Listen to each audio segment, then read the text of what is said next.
Breaking the silence, mental health matters. That's a movement that's being led by our local Fargo North students and many people in the community. And joining us today, we have a group of people. Faith Shotsky, the student president of Mental Health Matters, Officer Michael Bloom in the middle there, and Ross Mickelson with Prairie St. John's. Thank you everyone for being here today. Thank you for having us. Yeah, so it's an incredibly important topic that a lot of people don't talk about. So we said earlier it's a group led by students, and you're one of them. So can you just explain what it is? Yeah, Mental Health Matters is a student-led mental health awareness group.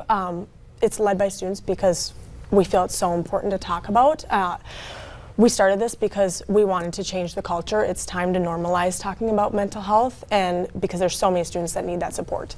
There really is, and I'm just going to go right away to talking about that, being open about it. Ross, you were sharing a story earlier about why this is so important to you, aside from your work at Prairie St. John's. Yeah, I'm Ross. I'm a licensed professional counselor, and I'm also the patient advocate at Prairie St. John's. And this is very important to me, not only because of being a mental health counselor, but as a student, T and I struggled with suicidal thoughts, and I also lost my dad, Dr. Lowell Mickelson, to suicide. So having the opportunity to be here with you guys and educate the community about breaking the silence to mental health and suicide and talking about it is such a blessing, and I'm so excited to be part of this. So thanks for your time. Well, thank you for sharing that very personal story. For a lot of people, saying those words, I struggle with suicide, is incredibly difficult, and they never want to say that. And so to spread some of this message, there was a documentary put out that I believe was in conjunction with the Fargo Police Department. Yeah, that's right. We collaborated with our local schools and local leaders like Faith, who just believe in this mission and vision to reach students. It starts with our young people, it starts with students. So we made the Break the Silence film documentary. We're going to be showing it tomorrow, but Faith is leading an incredible event that she'll talk about here shortly. But the whole focus of the video is just to bring awareness, and even just your transparency. We want that transparency everywhere, that it's not something that has to be hidden. We can always share how we feel. And so you mentioned the event that's coming up. Can you explain what that is? Yep, tomorrow we're having Break the Silence. It's a suicide prevention event, an awareness event that we're playing the documentary Break the Silence, and then we're going to have an open Q&A panel discussion afterwards. And Ross, I believe you are going to be on that panel that is happening tomorrow. What are you hoping that students or anybody who is in attendance there takes away from that?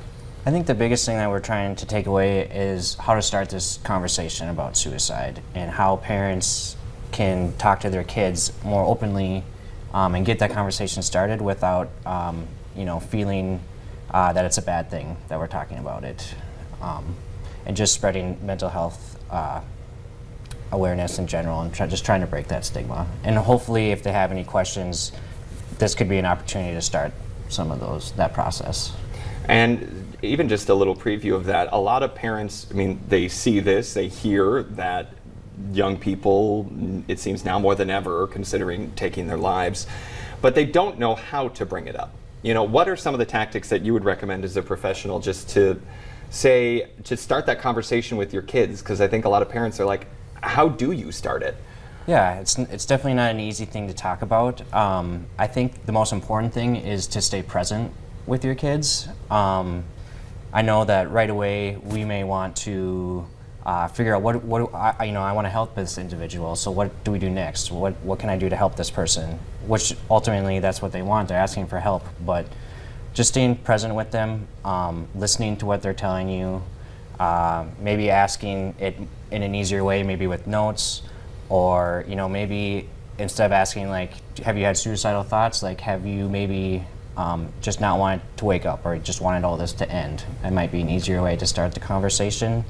And just like I said, being present, thanking them for sharing that information with you, and reflecting their feelings, like that must have been really hard to tell me, and you must feel really lonely in this situation. So just reflecting the feelings that they might have, and just thanking them for telling this to you, rather than jumping straight into what do we do next. Yeah, being aware in the moment, and I think listening to their heart and what their soul is telling them. And so Faith, as a student leader in this, it's also, I think, important that peers and friends check in on each other. So as a student, kind of what's that process been like for you? We push for events in school because I always say, you know, I have supportive parents, but I know that's not the same for everybody, that everybody has parents that are going to check in on your mental health and really want to support you in that necessarily. And so that's why we push so hard for it in school, is that we want students to know that they can come to school and they have a safe space to get help. It's important. And Officer Bloom, I mean, we know that police get called to these situations all the time. And so what's it like for you just knowing that it's something that is continually being dealt with, that people are continually having these thoughts of ending it all? You know, I don't think we could ever just stop the thoughts or stop mental health, but we can really open the door for people to get more resources and feel comfortable getting resources. And that's what I think will change the game even for law enforcement, is the majority of the calls we go to, I would say, for mental health is someone else calling for their loved one, their friend, their ex-spouse. It's never the person.